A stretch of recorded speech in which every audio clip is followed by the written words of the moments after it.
Let's go.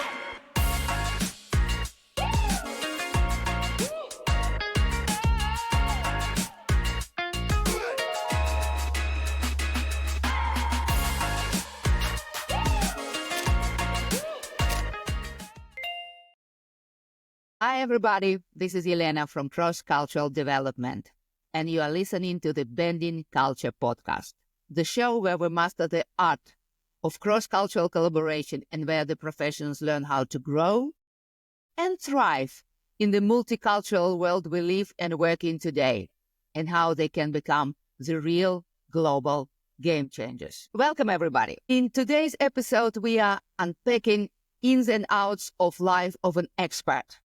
What does it actually mean for somebody to leave their own country and start working and building life somewhere else, and then just repeat it like a couple of times, you know? We are doing it with our guest of today, Dominika Miernik. Dominika is an award-winning career and expat coach, a psychologist, just the right person to talk about the whole topic. She's specializing in helping, as she puts herself, globally mobile women to adopt and build lives and careers in new countries.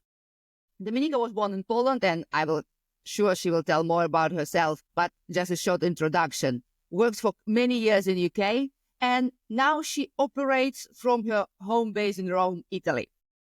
But what I personally love and admire about her, that she sees the whole Europe actually as her home base. So when she feels inspired to work from somewhere else, she just moves to this place and sees how it packs out. And I would love to be as brave as her. So it is very inspiring for me to have her here today. And I'm also very curious, where is she now? Because the first time I talked with her, she was in Nice, France. So Dominika, welcome. Great to have you here. And don't keep me in suspense. Where are you now? Yeah, thank you so much, Elena, for such beautiful introduction. And thank you for invitation to be on your podcast. I am really excited to share my experience. So yes, when we spoke a few weeks ago, I think, or 1 month ago, I was in Nice, France. Now I am actually back to Rome for a couple of weeks or maybe 2 months, and then in spring and summer I will be back to Nice once again, then to Poland, and then, I have other countries that I would like to visit. So, I am open to traveling and excited about new places to discover, or maybe some old places to be back to. You know, I'm not jealous of many things in life, but somehow, and I know that it's actually up to me to make this choice, but I'm feeling like you can do this lifestyle, and somehow it's not given to me because of my work here, but I think it's also a set of mind. If I can change it, I can also switch it. But I don't have this expat set of mind. What is it in your experience? What is this expat set of mind? What is a mindset of an expat that allows them to see the world like you see it? You know, I can go and sit there and work from there. Yeah, that's a great question. So I think that also you are in some way an expat because you have also moved abroad.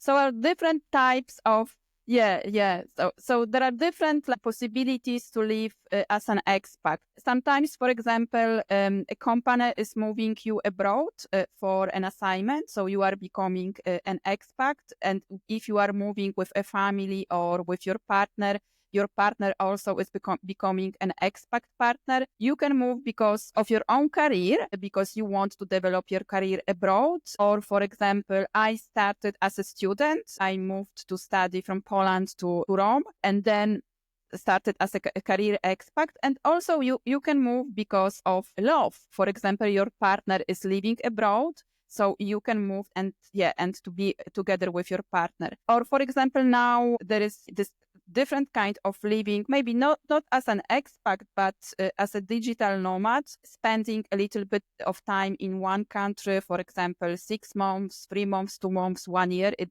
depends, because we have this possibility to our career with us, because our career now is more online. We have more remote possibilities. We can run our business from different parts of the world. And some people leave their comfort zone and they move abroad. So I think that expat mindset is taking the risk, taking the leap, because it's a challenge. You are moving to a completely different country, so you have to explore what is the culture. So being curious and also going out of your comfort zone, because you will be in the unknown. There is a lot of excitement at the beginning, but some parts of this international life can be a surprise for you, because there are different ways of living, different ways of doing business, different styles of communications. So this can be quite a challenge for some expats. So I think being open-minded, curious, and taking a risk, taking this leap, it's the part of the expat or international mindset. I know that probably you, when you moved to Netherlands, you had those challenges, no? I was 25, and I think it was like, It was something different. What I was doing. If I'm looking back 30 years later, I'm like I came here, I had $25, and my bag was too heavy for airflow, so they took $20 from me. So I came to the Netherlands with $5, but I had this job offer. So I was like hoping that the people who offered me a job, I never met them personally. I just talked to them on the telephone. It was no Skype at that time. So I was hoping that they will pick me up from the airport. I don't think I really thought it through at that. Yeah.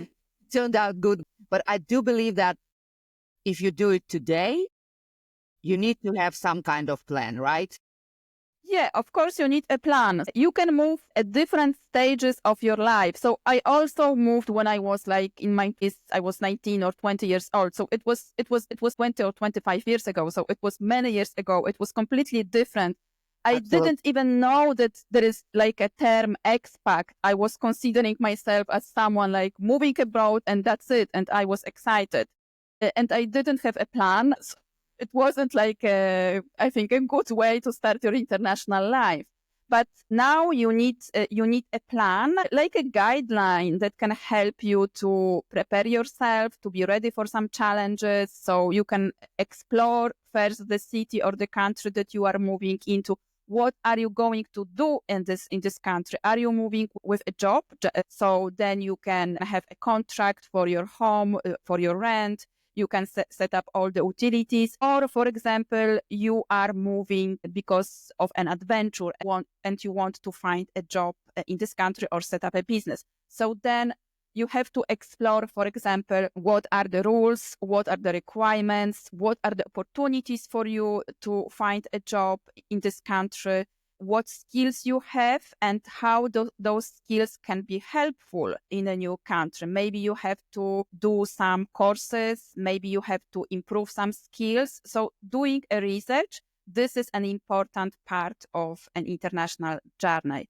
I didn't do any research at the beginning. I was only excited that I am moving to Italy. If you are not sure in which country you can move, you can create a list of the countries that you are like inspired by or you like. Then you can go for 2 weeks or 1 month if you can and explore exactly if this country is something for you, if you really like it. Because it's different when we are going on holidays. It's different when you are living as a local, when you are speaking with people, when you are going to do your things like shopping or any other things. It's different, like solving all the bureaucracy, all the documents. So yeah, having a plan, exploring the country, doing your research, and also learning the language. For example, if you want to move to Italy, to France, knowing the language is very important, because Absolutely. it's difficult to find like job opportunities without the knowledge of the Italian language. You don't have to be fluent, but you have to communicate with people, because many job advertisements require a fluent English and also a fluent Italian. So this is important. Maybe it's different like in Netherlands, because there are many more like international companies, and I think people, they speak English at work. But for Italy and France, it's very important to find a job, and also like to communicate when you are starting a business, and thinking about who will be your niche if you are starting a business. If you want to work with local people, language is important. Before you move, start those language lessons, start exploring, think about what challenges can you face. Because, for example, when people, they move to Italy, they are thinking about having this slow lifestyle, this la dolce vita lifestyle. No, this is like the... But it's not like that. You can have this lifestyle like at the beginning of maybe of your journey, but then the reality is completely different. So it's not like easy country to live. And if you are thinking about staying for a long time, if you are thinking about being a digital nomad, you can have this kind of lifestyle. Yeah, I'm curious, what you're saying, that preparation is the key, right? So you need to know where you go, and you need to know why you chose this country. You need to get some basic knowledge of the language and the rules and the regulation in the country. What I also is possible that, and I know a couple of people, that's why I'm asking this question, we're 3 years later and they're still talking about the preparation. Every time is something else to learn, something else to make better, something else to think about. So what is your advice in a way? Okay, you decided that you want this kind of life. You decided to move to this country. How much time do you need to spend on preparation before it becomes analysis paralysis, right? Mm-hmm. Before it's just preparation and not moving out. It depends on the person. I think like a few months, it's okay to explore. Maybe 6 months, 1 year to 6 months, like to explore the country, do your research, and then decide. So everyone has like a different style of planning, of preparing yourself. So I don't want like to make people feel that they have to rush, no, that they have to have this plan. Living abroad it's a learning process. So even if you have the plan, be flexible, because this plan can change. You can always have something new to learn or something unexpected. So having like a guideline and being flexible, after 3 years, 2 years, something can still be a surprise for you. You have to be flexible and you have to be resilient also. Because if you fail, then take this failure as a learning possibility. Like, what can you learn? So spending a few months and then being flexible and open to changes. Because life abroad really difficult. It's not like having like a rigid plan, but being flexible and open to new things that come. Maybe after years, you can decide this country is not for me. Oh my goodness. Mm-mm. I'm playing with the idea, of a new country. I'm not going to say what it is, which country it is. It's on your mind. It's in my head. Yeah. My head. So maybe in one couple of years, but it's more 5-year plan. Yeah. Dominika, I'm curious. First of all, what is your contribution? What are you doing in your job for the people who are looking forward to move to become an expert, to take a job, or to move to another country? And also, how did you choose this career for yourself, actually? Mm-hmm. Yeah, so I will start with the second question. Yeah, so I started because I was an expat as well, and when I was living in the UK, I was looking for different kind of career. I was thinking about a career change because I was a little bit overwhelmed with a traditional way of working, and there was a lot of talking about this laptop lifestyle. I remember that I read an article about a couple like working from Spain. They were from UK and they were like working from Spain or working from Australia. And I was like, wow, can you really do this? Can you have this kind of lifestyle? Can you like take your laptop and go and work with people? And it was like, I don't know, it was like something like an insight for me. And then I remember that I received an invitation to attend a coaching course, and I started this course. And when we were speaking about like starting your business, coaching practice, and what is your niche, I didn't even know what niche means because I wasn't like a business savvy person. Yeah, I was working in customer service, sales, and also like career advice, but I didn't have this business mindset, know what you have to do. So I was thinking, oh, okay, so I have this experience in career advice. I have my psychology degree. I am an expat. I know what are the challenges of expat life. So this is how I choose my niche, helping expats adapt to a new country, helping expats find a new career or start a business, like a portable business or a portable career. So this is what I actually do now. So I work with individuals and also with some expat organizations, and I help, for example, expat partners moving abroad to understand what they can do if they want to start a traditional career or start their own business and then overcome the challenges of living abroad. There are many people with many years of working in a traditional career, and they want to switch to something. They are looking for something new, more satisfaction and also fulfillment.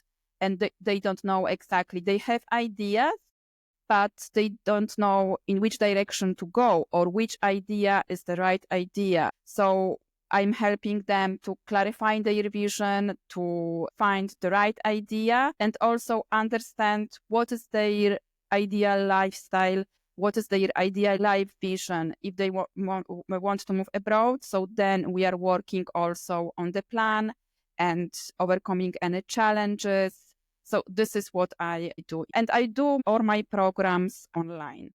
Okay. Yeah. So everybody actually doesn't matter where the person lives. Yeah, If exactly. they speak Polish, English, or Italian, they can consult you. They can acquire help and services. Dominika, you said when people are not satisfied with their job, they start looking, and so they come to you. And for some, the answer will be, let's go and build a new life somewhere else. But it is, I think, for majority of the people, is quite drastic, right?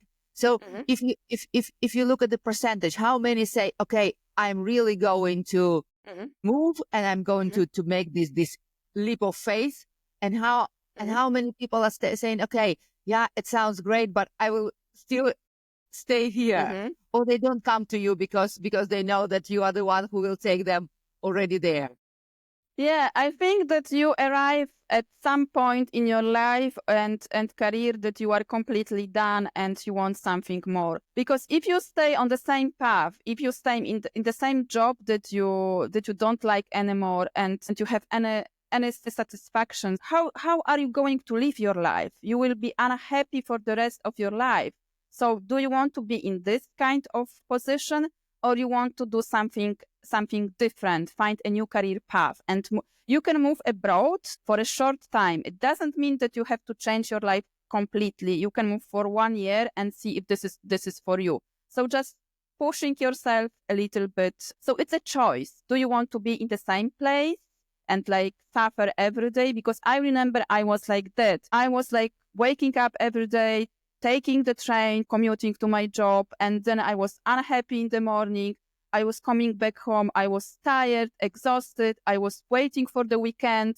I was excited on Friday evening, and I was depressed on Sunday evening. So what kind of life is that? Yeah.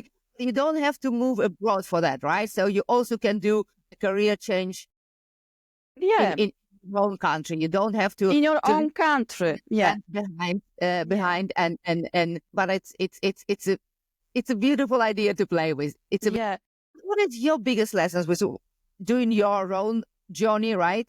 I think that there are many lessons that what you said, you see it not as a failure, see it as a lesson. What are the biggest lessons you learned so far on your own experience, but also with your clients you're working with? And my biggest my biggest lesson. So I am really grateful that I had this opportunity to do this kind of lifestyle and that I took the leap and I decided to live like that. Maybe like invest in myself a little bit at the beginning to learn more about marketing and business. What I also like advise to some of my clients that are like fed up with their job and that they want to leave their job like straight away and start something new.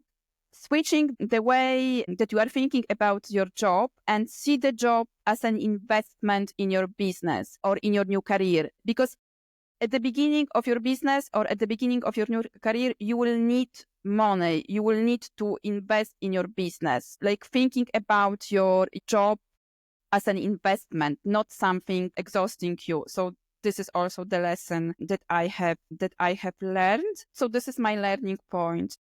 I think that I am happy. I am still learning new things. Maybe another thing that I am thinking right now is doing things in a slow way. If you feel overwhelmed with all the information, allowing yourself to stop and rest. Because especially in the online industry and coaching industry, there is a lot of maybe not expectation on yourself, but that you have to achieve success in 1 year, 2 years maximum, but it takes time.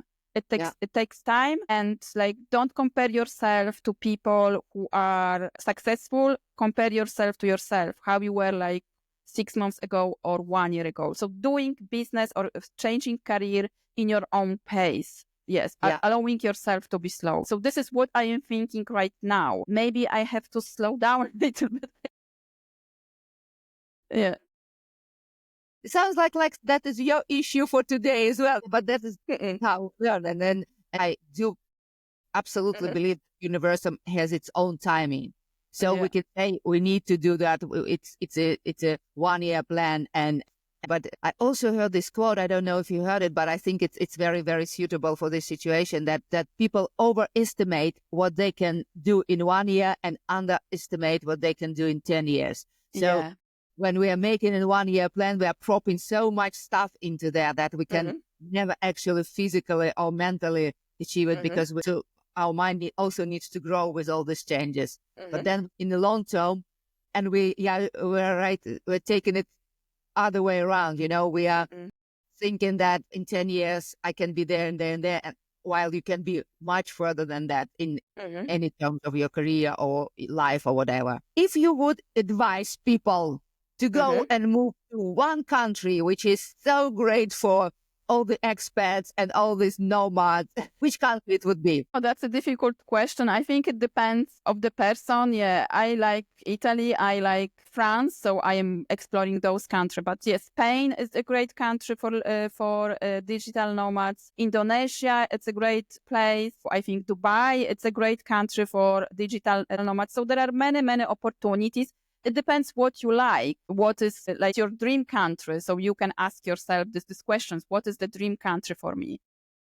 But I think that if you compare Dubai to Spain, I think that Dubai, everything is moving much faster than in Spain. Do I want these 3-hour lunches like they do it in Spain? Or do I want to be a mover and a shaker and then I go to Dubai, something like that, right? It depends what is your life vision. What do you want your life to look like? As you say, do you want to have like long lunches, slow mornings, or you prefer like a fast-paced environment with all the changes? Or you can explore. You can, for example, stay 3 months in one country, then move to another, then move for the next 3 months to another country and see which type of lifestyle is better for you. So it's about exploration. It's about what makes you, if you are thinking about this country, are you excited? What do you know already about this country? Do you know local people living there? If you are working online, Wi-Fi is important. From where are you going to work? Are there cafes or co-working spaces that you can go with your laptop? I prefer to work from home. I prefer to work alone because I don't like distractions. And what is your working vision of your environment? There are many questions. What is your why? Why do you want to move there? So there is a lot of reflection at the beginning. Yeah, that and then also soul searching. It sounds like a lot of soul searching. Why I'm doing that? Why do I actually choose for this lifestyle? Why do I want to do this? Why is it because the neighbor did it and somebody else did it, and because I see these beautiful pictures of Instagram of somebody else living this lifestyle? That is, of course, Yeah. the wrong motivation for. Yeah. Yeah. Yeah, yeah. So I know someone that moved to like Tunis, to Côte d'Azur, because she was seeing a lot of pictures of the sea, of the blue color of the sea, and she was like attracted to those kind of pictures, and she made a leap and she moved to Côte d'Azur. So yeah, But I think that everyone. was it a success story or was it a lesson learned? Yeah, it's a success story because she's still living there with all the challenges. Yeah, with all the obstacles, she's still living there, and she's happy. And she was moving from a different continent. Yeah, not within Europe. I think that like most people, they have in mind their dream country. They are attracted to one particular country that they want to move. For example, I remember when I was thinking about Italy, I really liked Italian cinema. When I was living in Poland, when I was watching Italian films, I was like thinking, oh, how beautiful. I want to move there. I want to go there. I want to explore this country. So yeah, what is making your heart sing when you are thinking about him? Yeah. Yeah, then it's great that looking at the pictures and just falling in love with the nature and with the landscape can motivate you, that you decide, okay, there are still challenges, but I will have challenges in my own country as well, right? So it doesn't matter when you have these challenges. If you want to persevere and if you want to build a new lifestyle, if you're sure that that's the beautiful place you want to be with, it might as well be the place where you feel your heart is singing what you're saying. Yeah. What I'm curious about, do you also know what the missteps organizations make when they hire expats? Are there any situation when organizations underestimate, because now we have a shortage on talent, so the expats is the solution for the coming time for a lot of, for example, Dutch organization, but I'm sure that Germany is the same. So you see that a lot of handhunters start to look outside of the border. So that means that you're bringing expats. But what organizations need to be careful? Expats need to be careful with what they're choosing. But what do organizations need to do, in your opinion? If you are looking to hire someone for a company abroad, is this a single person moving, or you have to move this person with the families? There are like different things that you can do, because if you are moving the whole family, then you have to think about the whole family. You have to offer, like, there are like packages in which you are offering also support for the family member, for the partner, for the wife, or for the husband, because also expat partner is leaving a career, is leaving a life behind.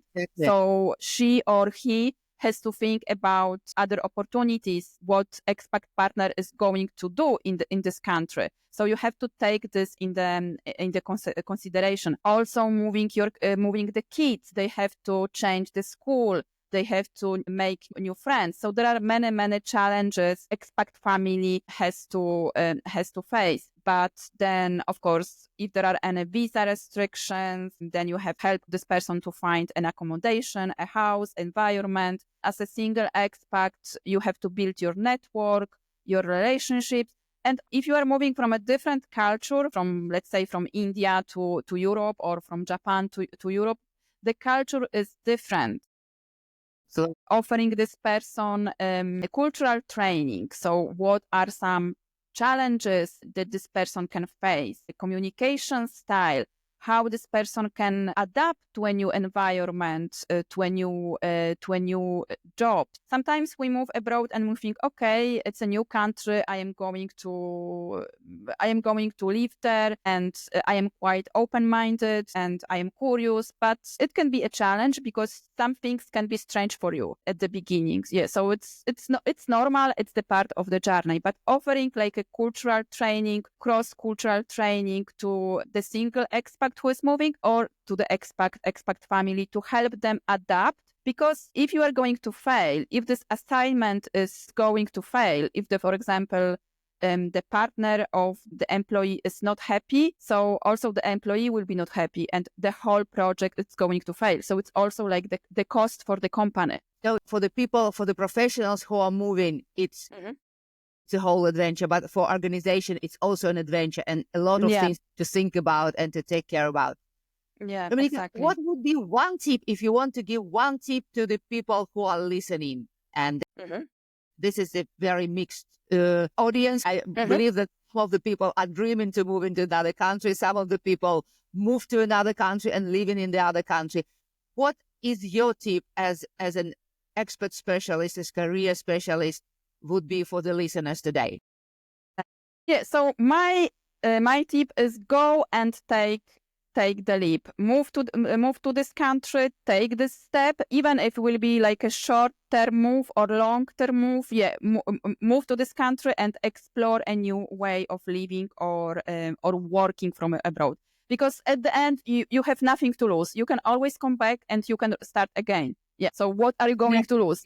What do you have to lose? You have everything to win. Yeah. Thank you very much. That is very, very inspiring. Thank you very much. Dominika, if the people want to find you, want to consult you, what is your website? We will put it in the notes, but maybe you can say it right away for now. Yeah. So my website is dmcoaching.eu.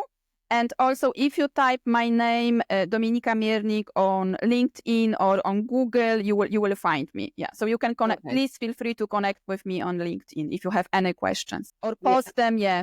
Under the interview.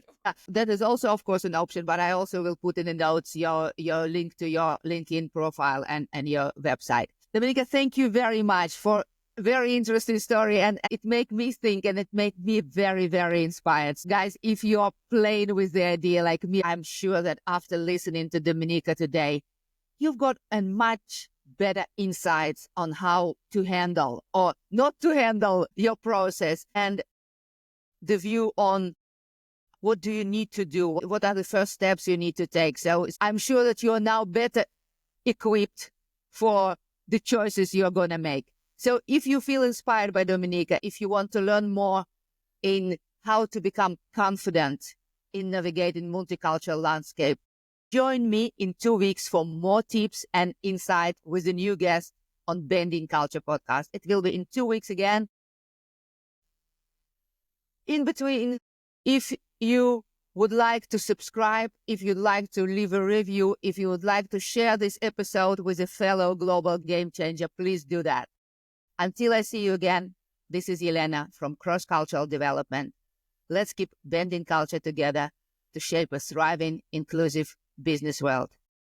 Thank you all, guys. Thank you, Dominika, for being here and such a gracious guest sharing your tips. And I will see you later. Bye-bye. Thank you so much.